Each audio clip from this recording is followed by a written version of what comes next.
안녕하세요. 저는 음악학원을 운영하는 30대 중반의 여자입니다. 결혼 생활을 2년 안 되게 유지하다가 이혼하고 지금은 돌싱으로 돌아온 지도 2년 넘었네요. 내 상처까지 다 보듬어 줄 수 있는 사람이라 생각했다가 뒤통수 거하게 맞았던 일이 있었습니다. 사람에게 받은 배신이라 충격도 꽤 컸지만 시간이 지난 지금은 그냥 씁쓸하게 또는 어이없는 웃음을 지으며 흘려보낼 수 있게 되었네요. 저는 어렸을 때 심장 박동기 수술을 했었습니다. 선천적으로 심장이 안 좋아서 수술을 했는데 그 후 부정맥이 생기고 맥박수가 너무 낮아 심장 박동기 수술을 받았었죠. 그런데 일반적인 심장 박동기 환자는 한번 수술하면 8년에서 10년 만에 기계만 교체하면 되는 간단한 수술을 받으면 되는데요. 저 같은 경우는 심장 박동기 기계가 깨져서 다시 수술을 해야 했습니다. 학창시절에 학교 폭력을 당해서 수술할 때 기계가 파손된 상태였거든요. 제가 심장이 안 좋다 보니 학교에서 무리한 체육 수업은 열애를 시켜주셨는데요. 그걸 아니 꼽게 본 몇몇 친구들이 저한테 너는 왜 툭하면 수업에 빠지냐고 따졌었죠. 저는 심장병이 있어서 그렇다고 했는데 그 친구들은 저에게 하나도 안 아파 보이고 건강해 보이는데 왜 거짓말하고 핑계 대느냐며 갑자기 구타를 했었습니다. 그때 심하게 폭행을 당하고 응급실로 실려갔었는데 기계가 깨졌다고 하더라고요. 제 수술과 더불어 몸속의 기계 파손 조각들도 그대로 남아있는 상태입니다. 병원에서는 그 조각들을 오히려 꺼내는 게 더 위험하다고 해서 그냥 놔두고 지내는데요. 겉으로는 그냥 평범하게 잘 지내지만 체력도 별로 좋지 않은 데다 외부 충격에 특히 주의하며 살아야 합니다. 심장도 선천적으로 좀 좋지 않은 데다 학교 다닐 때 폭력을 당한 일은 큰 상처이자 트라우마로 남아있어요. 하지만 그래도 저는 씩씩하고 밝게 잘 살아갑니다. 저를 많이 아껴주시는 부모님이 계시고 하고 싶은 일, 좋아하는 일도 많고요. 저는 피아노 치는 것을 좋아해서 피아노 전공으로 학교를 졸업했어요. 그리고 현재까지 제 피아노 학원을 운영하고 있습니다. 그러다가 친구의 소개로 그 남자를 만나게 되었습니다. 친한 친구와 제가 찍은 사진을 본 그 남자가 제가 자기 스타일이라며 소개시켜 달라고 친구를 졸랐다고 하더군요. 저도 대학교 때 잠깐 사귄 남자친구 말고는 연애 경험이 별로 없었던지라 가벼운 마음으로 소개를 받고 그 남자를 만나게 되었습니다.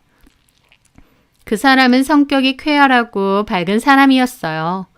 유쾌한 성격의 사람이라 저까지 덩달아 밝아지는 기분이었죠.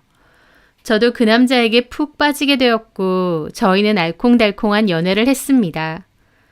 연애 초반에 제가 심장 박동기 수술을 했었고 학교 폭력으로 인한 재수술도 받았었다는 얘기도 했었어요.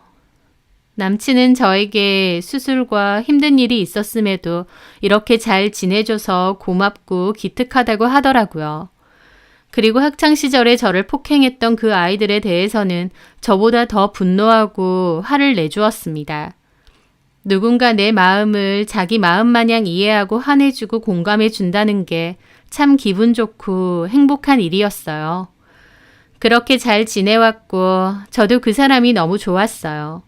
나이도 있는지라 결혼도 꿈꾸게 되었죠. 하지만 한 가지 걸리는 게 있었습니다. 바로 임신 문제였는데요. 제가 체력 자체도 굉장히 안 좋을 뿐더러 임신 자체가 몸에 무리가 많이 가기 때문이었습니다.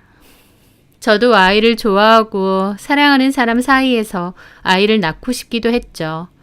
하지만 제 몸이 일반적인 상태는 아니다 보니 임신하는 것은 좀 무리가 있겠다는 생각이 있었습니다. 그래서 남친에게 이 이야기를 했어요. 그랬더니 남친이 처음에는 자식을 꼭 보고 싶다고 아쉬워했습니다. 남친은 이세가 중요한 사람이라고 했기에 저는 오랜 고민 끝에 결국 헤어짐을 고했어요. 그 사람은 결혼도 빨리 하고 싶고 아이도 빨리 갖고 싶은 사람인데 저는 결혼은 할지언정 아이 낳는 것은 장담을 할 수 없는 상황이니까요.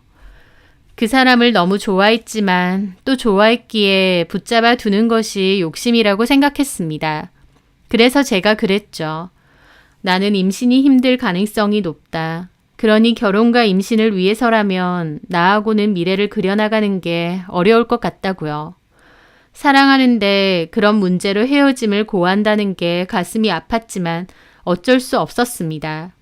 그 사람을 위한다면 오히려 놓아주어야 된다고 생각했거든요. 그런데 그 남자는 헤어지자는 저를 악착같이 붙잡았어요. 저랑 절대 헤어질 수 없다고, 아이보다 제가 더 중요하다고 하면서요. 제가 좋아서 결혼하고 싶은 거고 그렇기에 아이도 갖고 싶은 거라고, 네 몸이 안 좋아지고 힘든 거라면 굳이 아이 가질 필요 없다고 했습니다. 그래도 부모님은 손주 바라실 거 아냐. 그렇긴 하겠지만 내가 잘 말씀드릴게. 자식 이기는 부모 없다고. 우리 부모님도 결국은 내 선택 따라주실 거니까. 그럼 자기한테 내가 너무 미안하잖아. 미안할 거 없어. 나는 너만 있으면 돼. 우리 둘이서 알콩달콩 행복하게 살면 되지. 그리고 무조건 아이 못 가는 것도 아니라고 했잖아. 그때 자기 몸 상태 봐서 또 얘기가 달라질 수도 있는 거니까. 그렇게 남친은 아이를 꼭 가져야 되는 건 아니라며 결혼하자고 했습니다. 그리고 남친이 예비 시부모님께도 말씀을 잘 드렸기에 이해를 해주셨어요. 어머님은 저에게 따로 전화를 하셔서 네가 몸이 아프니 너무 무리 말고 광태랑 결혼해서 잘 지냈으면 좋겠다. 힘든 일 있으면 시부모가 아니라 친부모라고 생각하고 편하게 얘기하라고까지 하셨죠. 보통 시부모님들은 당연히 손주를 보길 원하실 텐데 저를 이렇게 많이 배려해 주시는구나 진심으로 감사하게 생각했죠. 저희 부모님께도 이 이야기를 전했고 저희 부모님도 예비 시부모님께 감사해 하셨습니다. 그리고 아빠는 저 결혼한다고 집까지 한 채 해주셨어요. 원래 부모님이 이사 가려고 분양받은 신축 아파트가 있었는데요. 평수도 큰 편이고 시세도 저희 지역에서는 가장 비싼 곳이었습니다.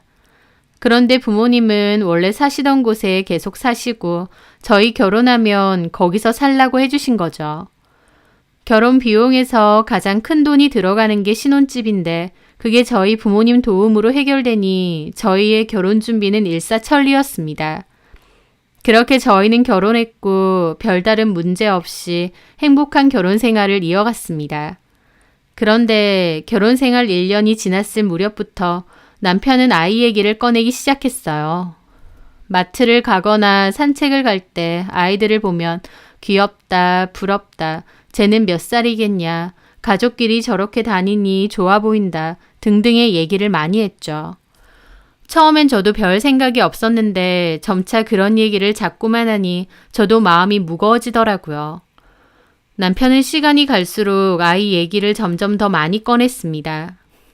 회사 사람이 아이를 낳았는데 너무 예쁘다며 아기 사진을 저에게 보여주기도 하고 TV를 보다가도 아이들이 나오면 자기도 아이랑 캠핑도 가고 공놀이도 하고 싶다는 얘기도 잘했습니다. 좋은 아빠가 될 수 있을 것 같다면서요. 저는 남편이 그런 말을 하는 게 갈수록 부담스럽게 느껴졌어요. 분명 저는 연애 때부터 임신이 힘들 것 같다고 했었는데 이제 와서 자꾸 임신 얘기를 꺼내니까요. 그래서 저는 한번 진지하게 남편에게 얘기한 적도 있습니다. 자기한텐 미안한데 우리 아이 없이 살기로 하지 않았느냐. 그런데 자꾸 아이 얘기 꺼내는 게 나는 좀 힘들기도 하다고요. 그랬더니 남편이 정색하면서 자기가 언제 아이 없이 살기로 했냐고 되묻더라고요. 아이 없이 살기로 한 게 아니라 자기 몸 상태 봐가면서 생각해보자고 했잖아. 분명 결혼 전엔 제 몸이 더 중요하다고 아이 없어도 둘이서 충분히 행복하게 살자고 했었는데요. 뒤늦게 자기는 그렇게 말하지 않았다고 말이 바뀌더라고요. 저는 남편의 달라진 태도가 속상하기도 했지만 또 한편으로 미안하기도 했습니다. 왠지 모를 죄책감까지 느껴졌죠. 그런데 제가 아이 얘기를 하는 게 힘들다고 말을 꺼내고 나서부터 오히려 남편은 좀 더 노골적으로 임신 얘기를 자주 꺼냈어요. 제가 분명히 불편하고 힘들다고 했음에도 불구하고 일부러 더 하는 것이었습니다. 그러더니 하루는 술을 잔뜩 먹고 와서 저에게 푸념까지 하는 겁니다. 자기는 자식을 가지고 싶고 아이 낳아서 부모님한테도 효도하고 싶대요. 부모님들도 대놓고 말은 안 해도 손주 갖고 싶어 하는 마음이 큰데 우리가 소식이 없으니 얼마나 속상하시겠냐면서요. 자기도 자식 낳고 남들처럼 평범한 가정 이뤄서 살고 싶은데 자기가 그렇게 큰 욕심 부리는 거냐며 저한테 한탄을 하더라고요. 남편의 행동이 제 입장에선 서운하고 황당하기도 했습니다. 제가 임신은 힘들 수도 있으니 헤어지자고까지 했는데 그때는 붙잡아 놓고 이제 와서 왜 이렇게 저를 힘들게 하나 싶었죠. 제가 안 갖고 싶어서 안 갖는 것도 아니고 임신하면 위험할 수도 있어서 못 가지는 건데요. 결국 저는 남편과 함께 제 담당 주치의를 찾아가 임신 문제에 대해 물어보게 되었습니다. 의사 입으로 얘기를 들으면 남편도 마음을 달리 먹지 않을까 생각했던 거죠. 제 담당 의사 선생님은 제 임신에 대해서 회의적인 입장이셨어요. 임신하는 건 상관없겠지만 낳는 과정에서 너무 무리가 될 수 있고 또 어떻게 될지 장담을 할 수 없다고 하셨거든요. 제가 낳는 건 그렇다 쳐도 키울 때도 문제가 생길 수 있다고 했습니다. 제 수술 부위는 외부 충격에 특히 주의해야 하고 가방도 잘 멜 수도 없는데 아이를 낳으면 아이를 계속 안고 업고 해야 되잖아요. 그게 가능하겠느냐 하시더군요. 솔직히 현실적으로 아이를 낳고 키우는 게 저한테는 굉장히 힘든 일이었던 거죠. 출산 자체도 저한테는 너무 큰 무리고 육아도 마찬가지고요. 그런데 남편은 그 말을 듣고도 담당 의사 선생님께 그러더군요. 일단은 나오면 어떻게든 키우니까요. 라고요. 그 말에 저는 너무 서운하더라고요. 저는 그 일로 남편과 또 다툼이 있었으나 남편은 여전히 아이를 낳고 싶다는 생각에는 변함이 없었습니다. 저도 남편의 이기적인 태도에 점차 지쳐갔고요. 그러다가 그 후에 명절 때문에 시댁에 가게 되었어요. 그런데 어머님까지 갑자기 저한테 물어보시는 거예요. 너네는 영 아이 소식은 없네. 준비는 하니? 라고요. 그 말에 저는 좀 벙쪘습니다. 분명 결혼 전에 제 몸 상태에 대해서 충분히 말씀드렸고 어머님 아버님도 알겠다고 하고 저를 받아주신 거잖아요. 그런데 모르는 것처럼 저렇게 물어보시는 겁니다. 저는 최근에 병원 주치의를 찾아가서 얘기했다며 제 몸 상태에 대해서 자세하게 설명해 드렸습니다. 제 얘기를 들으신 어머님도 아버님도 표정이 엄청 안 좋아지시더라고요. 분명 전에 말씀드려서 다 알고 있으실 텐데 왜 이러실까 저도 마음이 답답했죠. 어머님 아버님도 제 얘기를 듣고 난 뒤 기분이 안 좋아지셨고 저도 자불안석이었습니다. 몹시 불편한 분위기 속에서 명절을 보내야 했죠. 그런데 집에 돌아오는 길 한마디도 하지 않던 남편이 집에 오자마자 저한테 따지고 드는 겁니다. 아니, 엄마 아빠한테 그걸 굳이 다 얘기해야 돼? 임신 준비 안 하냐고 물어보시니까 당연히 솔직히 말씀드려야지. 그리고 어머님 아버님도 내 몸 상태에 대해서 아예 모르셨던 것도 아니잖아. 우리 엄마 아빠 계속 혼자 생각만 하셔. 근데 임신 못한다고 그런 식으로 말하면 어떡하냐? 우리 엄마 아빠 상처받는 건 생각도 안 해? 자기 진짜 너무한다. 내가 안 낳고 싶어서 안 낳아? 병원에서 내 상태 어떤지 다 들어놓고 왜 자꾸 임신 타령하면서 사람을 몰아붙이는데? 너는 왜 너 듣고 싶은 대로만 듣냐? 의사가 너 임신 안 된다고 절대 하지 말라고 그렇게 말한 거 아니잖아. 낳아도 잘못될 확률이 있을 수도 있다. 확률적인 문제다. 그렇게 말했지. 무조건 잘못된다고 낳지 말라고 했냐고. 그러니까 당신 말은 내 몸이 안 좋아질 확률이 분명 있는데도 반드시 임신은 했으면 한다는 거야? 그게 아니라 무조건 안 된다고 한 것도 아닌데 왜 너는 지레짐작해서 안 낳을 생각만 하느냐고. 제일 문제가 뭔 줄 알아? 네가 낳을 노력조차도 안 하는 거야. 나나 우리 부모님도 이렇게 자식을 원하면 네가 아내로서 며느리로서 방법은 없는지 찾아보려고 노력이라도 해볼 수 있는데 너는 그런 것조차 안 하고 무조건 안 되는 쪽으로만 생각하잖아. 임신 그거 막상 해보면 아무것도 아니야. 내 주변에 잘만 임신하고 잘만 애 낳아. 둘이든 셋이든. 나는 요즘 시대에 애 낳다가 잘못됐다고 하는 얘기 거의 못 들어봤어. 물론 힘들겠지. 너는 보통 사람보다 몸이 안 좋으니까 더 힘들 수도 있어. 근데 그거 잠깐이야. 낳는 순간에는 힘들지만 우리 아이 생긴다고 생각해봐. 얼마나 행복하고 좋아. 근데 왜 너는 매번 안 된다고만 하느냐고. 저는 남편 말 듣는데 눈앞이 컴컴하더라고요. 분명 저를 이해해주고 제 몸 상태를 누구보다 헤아려 준다고 생각했는데 남편이 저에게 보여주는 행동은 너무나도 고압적이고 폭력적이었습니다. 반드시 잘못되는 건 아니니 아이를 가지라고 하는데 내가 무슨 임신하려고 결혼했나 싶은 생각까지 들더라고요. 저도 남편에게 너무 큰 실망을 했죠. 내가 왜 그렇게까지 해야 돼? 내 몸에 그렇게 해가 된다는데. 분명 결혼 전에도 얘기했는데 왜 이제 와서 말이 바뀌고 나한테 강요하냐고. 내 몸에 문제가 생겨도 애만 가지면 되는 거야? 그랬더니 남편 하는 소리가 그놈의 심장박동기 소리. 그게 뭐 그렇게 위험한 거라고 맨날 그거 들먹이는데. 가만 보면 자기도 그 심장박동기 들먹거리면서 뭐든지 너무 쉽게 살려고 하는 것 같아. 톡 까놓고 그게 죽을 병도 아닌데 너 너무 오버하는 거 아니냐고. 저렇게까지 말하더라고요. 그 순간 저는 분노보다는 절망과 슬픔이 더 컸습니다. 평생을 서로 의지하고 위로해주며 부부로 살아갈 줄 알았는데 본인 원하는 대로 안 해준다고 저한테 죽을 병 아닌데 오버하느냐, 쉽게 살려 하느냐며 비난하더라고요.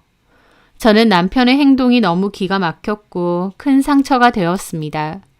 그래서 그때부턴 아무런 말도 하지 않았습니다. 한마디도 더 섞고 싶지 않았거든요. 남편은 혼자서 난리치더니 그냥 밖으로 나가버리더라고요.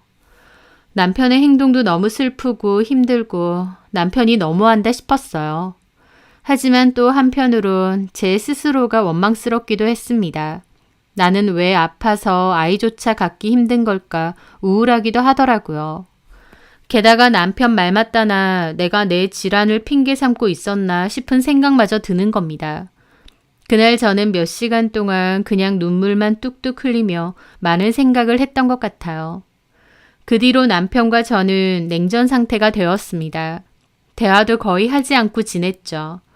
저는 성격상 싸우고 그 불편한 분위기가 너무 싫기 때문에 웬만하면 제가 먼저 사과하거나 풀곤 해요. 그래서 연애 때나 결혼하고 나서도 좀처럼 싸우는 일이 거의 없이 지냈습니다. 그런데 그때는 저도 남편에게 너무 실망이 커서 먼저 풀고 싶지 않았어요.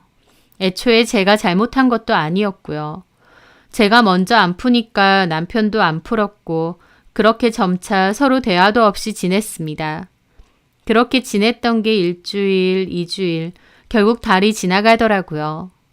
집에 와도 각자 할 일하고 밥도 각자 차려 먹고 진짜 필요한 대화가 아니라면 아예 대화 없이 지냈던 것 같아요. 한 번은 저희 부모님이 이서방하고 한번 집에 놀러 오라고 하시길래 그냥 싸웠다고 말씀드렸습니다. 뭐 때문에 싸웠냐고 물어보셔서 결국 있었던 일을 다 말씀드리자 부모님도 엄청 속상해하시고 화가 나셨어요. 저 몸 약하고 안 좋은 거 결혼 전에 충분히 얘기하지 않았느냐. 근데 왜 이제 와서 말이 바뀌고 임신을 강요하느냐면서요. 그 일로 남편과 제 사이는 갈수록 소원해져 갔고 저도 이런 식으로 언제까지 지내야 되는 건가 답답하기도 했습니다. 그런데 남편과 대화를 거의 안 한 지 3개월 정도 넘어갔을 무렵이었어요. 남편이 갑자기 저에게 얘기 좀 하자고 하더라고요. 3개월 동안 진짜 딱 필요한 대화 말고는 거의 대화가 없었는데 처음으로 얘기를 하자고 한 거였어요. 그런데 자리에 앉고 얼마 뒤 남편이 그러더군요. 서로 대화 안 한 지도 꽤 됐는데 솔직히 이렇게 사는 게 사는 것 같지도 않고 임신에 대해서 네 생각은 똑같은 거지. 무슨 생각? 임신할 생각 곧 죽어도 없는 거 말이야. 같은 말이라도 아다르고 어다른 건데 왜 그런 식으로 말해? 임신할 생각이 없다는 게 아니라. 어쨌든 본론만 얘기하자고. 너 임신할 생각 없잖아. 그치? 그래, 맞아. 그럼 얘기 끝났네. 우리 이혼하자. 남편 입에서는 이혼 얘기가 불쑥 나오더라고요.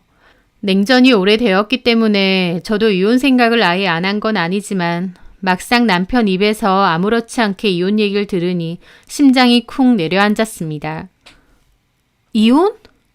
그래. 임신에 대해서 서로 가치관이 안 맞는 것도 이혼 사유 아니겠어?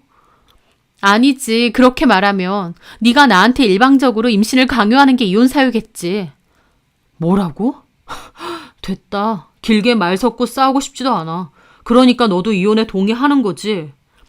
너 진짜 네 마음대로구나. 애초에 헤어지자는 사람 꼭 임신할 필요 없다고 결혼해달라고 매달릴 땐 언제고. 이제 와서는 아이 갖고 싶으니까 이혼해달라는 거야?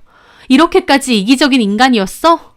너야말로 자꾸 곡해하지 마. 네 상황 봐가면서 아이 얘기는 다시 하자고 했지 무조건 안 갖겠다고 한 적 없어. 나는 이세가 중요한 사람이야. 그렇게 이세가 중요한 사람이면 나랑 결혼하지 말았어야지. 내가 여러 번 말했잖아. 네가 이 정도로 비협조적으로 나올 줄 몰랐으니까. 몸 상태가 좀 안 좋아도 네가 노력하는 모습이라도 있었으면 나도 이렇게까지 정 떨어지지 않았어. 정은 누가 떨어졌는데 떨어졌어도 내가 더 떨어졌어. 아, 그러니까 길게 말하지 말고 이혼하자고. 얘기 끝났네. 서로 정 떨어졌으니까 그냥 깨지자고. 같이 살아서 뭐해? 정말 기가 막혔습니다. 이렇게 일방적으로 이혼을 요구당할 줄은 몰랐죠. 남편이 너무 집요하게 이혼 요구를 하길래 저는 임신이 아닌 다른 이유라도 있나 싶은 생각마저 들었습니다. 이렇게까지 이혼 요구하는 이유가 뭐야? 혹시 다른 여자라도 생겼니? 사람 몰아세우지 마. 너랑 나랑 쪽내는 이유는 임신 문제랑 네 이기적인 태도 때문이니까. 저는 이혼을 요구하는 남편의 행동이 너무 치가 떨려서 원하는 대로 이혼을 해주고 싶지 않다가도 또 한편으론 저런 인간이랑 저 역시도 더 살고 싶지 않았습니다. 화가 나고 분통은 터지지만 나 역시도 그냥 이혼하고 끝내는 게 차라리 정신건강에 낫겠다 싶었죠. 그런데 그 후 저는 진짜 이혼 사유를 알게 되었습니다. 남편과 저를 소개시켜줬었던 친구가 저한테 그랬거든요. 미영아, 실은 네 남편 있잖아, 광태. 여자 있는 것 같아. 뭐? 나도 동창한테 건너들었는데 광태가 어떤 여자랑 카페에서 데이트하는 거 봤다더라. 걔도 광태랑 같은 반이어서 알거든. 여자? 너 한번 알아봐야 될 것 같아. 저는 그 얘기를 듣는데 이 인간이 그러면 그렇지 싶었습니다. 지가 딴짓하고 있으니 저한테 핑계 잡아서 이혼하려고 했던 거였죠. 그 얘기를 듣고 저도 어디 두고 보자 증거 잡아서 위자료 받아내겠다 생각했어요. 저는 부모님께 이 얘기를 했고 부모님도 화가 머리 끝까지 나셨습니다. 그리고 증거를 잡아야 되는데 뭘 어떻게 해야 할지 난감하더라고요.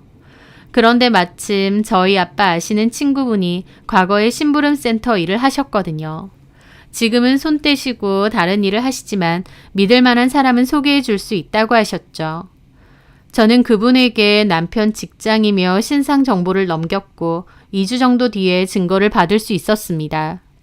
저희 남편은 애견용품 관련 사업체를 작게 운영 중이었는데요. 남편과 같이 일하는 친구 2명에서 3명이 회사 인원의 전부입니다. 작은 사업체인데도 단독 대표도 아니고 공동대표였던 거죠. 하지만 그 와중에 허세는 있는 편이라 사업한다며 차도 외제차를 타고 다닙니다. 그런 남편과 바람난 상대 여자는 20대 초중반으로 남편보다는 9살 어린 여자였어요. 9살이나 차이가 나는 유부남 아저씨를 만나는 거 보니 남편에게 돈이 좀 있는 줄 알고 착각하고 만나는 건 아닌가 싶더라고요. 둘이서 어디서 어떻게 만났는지는 모르겠지만 어쨌든 그 여자 집에도 남편이 자주 놀러가고 왕래가 잦다고 했습니다. 둘이서 만나는 증거 사진은 다 받았고요. 저는 그걸 토대로 위자료 소송 준비를 했습니다. 지가 먼저 바람 펴놓고 임신과 제 건강 상태를 핑계로 이혼을 요구하다니 정말 치떨리게 뻔뻔하고 파렴치한 인간이구나 싶더라고요. 그렇게 나름대로 어느 정도 준비가 되어갈 무렵이었습니다. 하루는 집으로 들어갔는데 현관에 못 보던 신발들이 있는 거예요. 뭐지 싶어서 들어가 보니 시부모님이 계셨어요. 연락도 없이 갑자기 왜 오셨을까 황당했죠. 어쩐 일이세요? 왔으면 여기 좀 앉아봐라.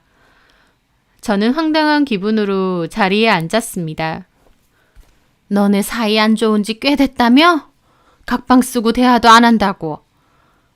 네. 이런 식으로 계속 살아서 뭐 하겠니? 그냥 이혼해라. 우리 집은 아이가 중요한데 미영이 너는 애도 못 낳겠다고 그러고 우리도 그냥 두고 보긴 힘들 것 같다. 그 말을 듣는데 어처구니가 없었습니다. 남편은 지네 엄마 뒤에 숨어서 모른 척하고 있더라고요. 제가 이혼에 관해서 더는 얘기를 안 하니까 자기 부모님까지 불러온 건가 싶었습니다. 저 황당한 기분으로 방에 조용히 들어가서 증거 사진들 몇 장 들고 왔습니다. 그리고 거실에 뿌렸죠. 제 핑계 좀 그만 대세요. 어머님 아들 바람나서 저한테 이혼 요구하는 거잖아요. 그런데 어머님과 아버님도 그 사진을 보고 엄청 놀라지는 않으시더라고요.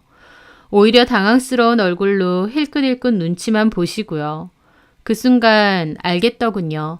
아, 어머님 아버님도 다 알고 있었구나 라는 것을요. 어머님 아버님 다 알고 계셨어요? 이 사람 바람피는 거? 어머님 아버님은 눈치만 보고 말은 못하셨어요. 저는 기가 막혔죠.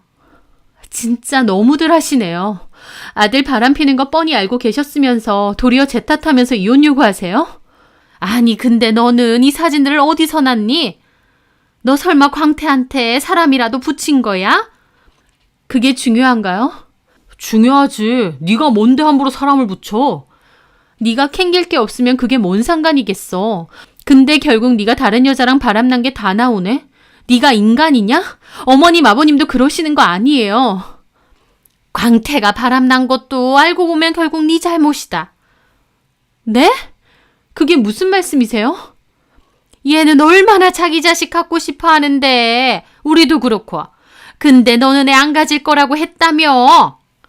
저 그 말에 소리 질렀습니다. 제발 그만 좀 하세요. 제가 일부러 안 가진다고 한 거예요?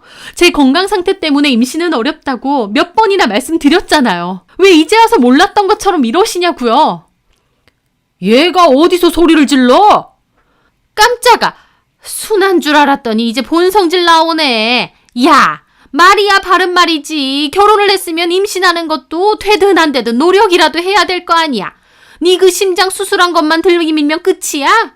애초에 심장 수술까지 한 하자 있는 며느리를 우리가 받아줬으면 고마운 줄 알아야지. 진짜 말도 안 통하고 지긋지긋 하더라고요. 누가 받아달라고 했어요? 헤어지자는 저 붙잡은 게 이 사람입니다. 그리고 어머님 아버님 아들은 보란듯이 바람 폈잖아요. 그래요. 이혼해줄게요. 저도 저 사람하고 더 살고 싶은 생각 눈꼽만치도 없어요. 그런데 바람? 이건 아니죠. 저 이거 소송도 걸 거고 제가 아는 사람한테도 다 알릴 겁니다. 이혼을 해도 순순히는 못 해주죠. 알려. 누가 뭐래? 네가 뭐라고 해도 결국 네가 임신하기 싫다고 온갖 핑계대다가 결국 이혼하는 것뿐이야. 그래 맞다. 네가 못 낳아준다고 한 그 아이 경희가 낳아준다고 했으니 우리는 그거면 됐다. 어머님이 그 말하시고 아차 싶은지 입을 틀어 막으시더라고요. 남편과 아버님도 놀라서 낭패스러운 얼굴이고요.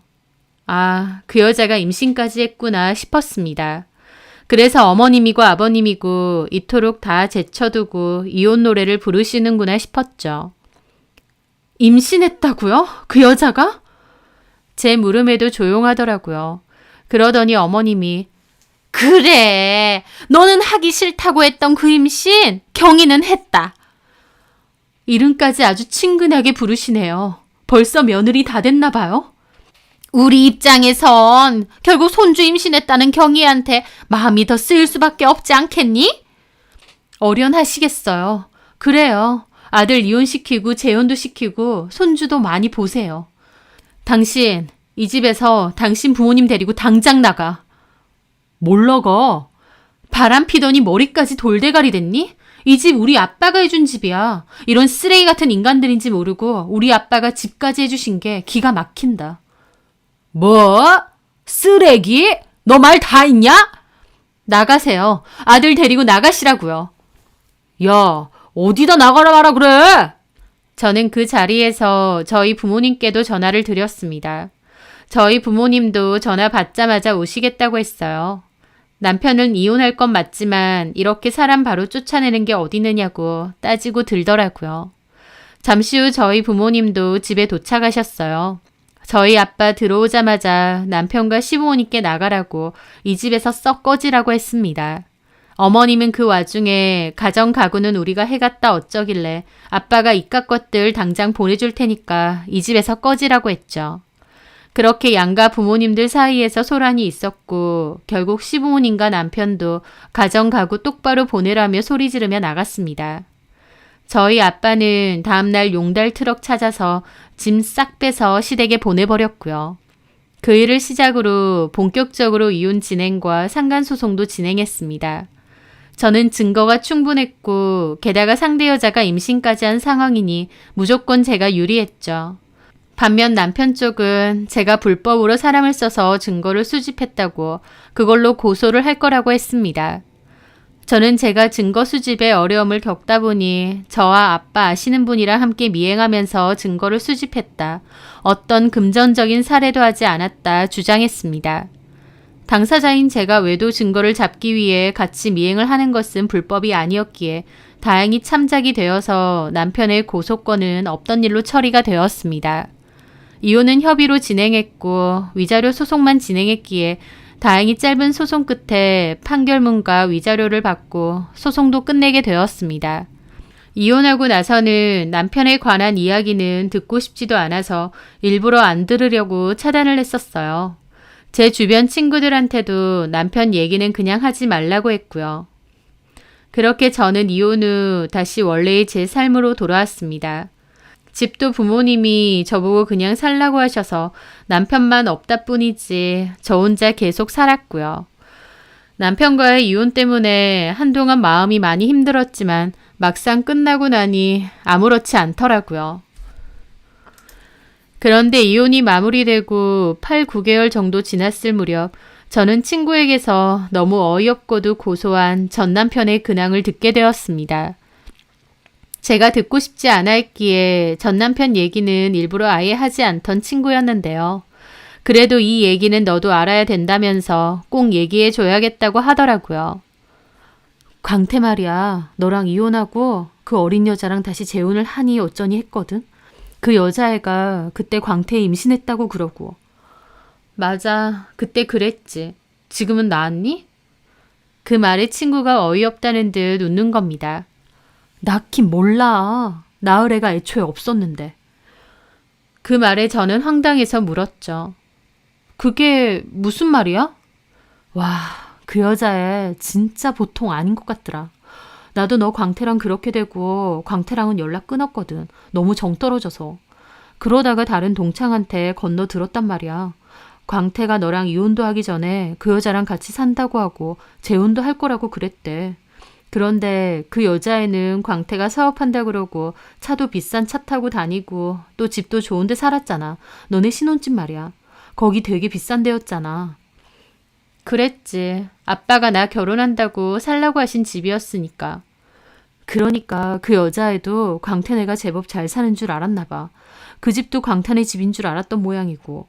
그래서 광태랑 바람 피면서 임신했다고 그랬나 본데 알고 보니 임신이 아니었대. 임신도 아닌데 임신이라고 거짓말했던 거지. 정말? 그 여자의 말로는 자기도 임신인 줄 알았는데 아니었다고 그랬다는데 내가 보기엔 아니야. 애초에 뻥쳤던 것 같아. 광태계가 임신 가지고 이혼한 애 만회하니까 지가 임신했다고 한 것 같아. 근데 막상 광태 이혼하고 꼬라지 보니까 별 볼 일 없잖아. 그 외제차도 리스라며? 맞아. 게다가 광태하는 사업도 그냥 그렇잖아. 맞아. 그냥 직장 다니는 월급보다도 못 벌 때가 많았으니까. 그러니까 광태 걔가 별 볼 일 없는 거 눈치채고는 그 여자애도 바로 마음 바꿔 먹었나 보더라고. 사실 애 없었다고, 임신 안 했었다고 폭탄 던지고 연락 두절됐대. 광태랑 광태네 부모님은 새 며느리라고 그 여자애 사는 집세까지 해줬다는데 그거 싹 들고 도망갔다던데? 친구가 해주는 말은 너무 놀랍고 믿을 수가 없었습니다. 저는 벙찐 채로 듣고 있다가 물었죠. 그 여자는 도대체 뭐야? 모르지. 꽃뱀인지 뭔지. 근데 그 여자도 진짜 골 때리지 않냐? 골라도 광태 같은 애를 골라. 그 얘기를 듣는데 너무 황당하고 전 남편이 어리석게 느껴졌습니다. 진짜 어이없네. 근데 있잖아. 진짜 황당한 얘기는 따로 있다? 이것보다 더 황당한 얘기가 있다고? 뭔데? 광태 무정자증이래. 뭐? 저는 그 내연녀 얘기보다 이 얘기에 더 놀랐습니다. 전 남편이 사실 무정자증이라는 거예요. 그게 무슨... 뭐 때문에 한 건지는 모르겠는데 광태개가 그 여자애한테 뒤통수 맞고 나서 검사를 했었다고 하더라고. 근데 정자수가 거의 없고 무정자증이래. 광태개는 지가 무정자증인 줄도 모르고 너한테 그렇게 임신 타령했던 거지. 너무 어이없지 않니? 저는 그 말에 기분이 멍해졌습니다. 전 남편이 무정자증이었다니 생각도 못 해본 일이었으니까요. 확실한 거냐고 물어보니 친구도 정확히는 모르겠는데 전 남편이 무정자증 판정받고 술 먹고 다른 친구한테 하소연을 했었다고 하더라고요.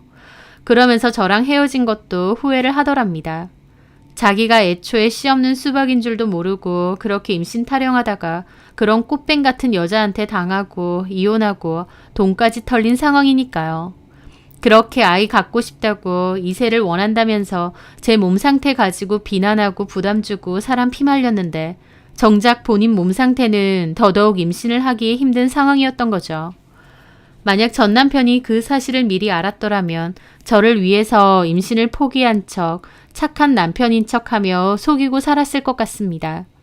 저는 그걸 마냥 고마워하며 살았을 테고요. 그렇게 생각하니 너무 소름 끼치더라고요. 친구는 진짜 고소하지 않느냐고 하는데 저는 너무 황당해서 처음엔 아무 생각도 못했어요. 그러다가 시간이 지나고 보니 전 남편 꼬라지가 너무 우습고 그제야 고소하다 싶더라고요. 결혼 전과 후가 너무나도 달랐던 그 남자. 결혼 전엔 저를 다 이해해주고 위해주는 척 해놓고 결혼 후엔 제 탓하면서 본인 원하는 것만 강요했던 전 남편. 지가 지발등 제대로 찍은 것 같습니다. 이세를 가질 수 있는 몸도 안 되면서 그토록 임신 타령했던 게 생각할수록 우습기만 하고요.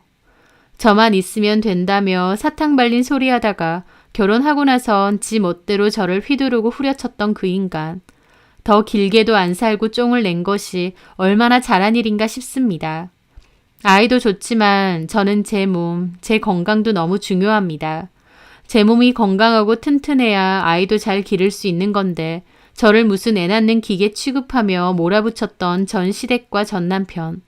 그렇게 노래 부르던 이세는 아마 힘들 것 같으니 정신 차리고 살길 바랍니다. 제 사연 들어주셔서 감사합니다.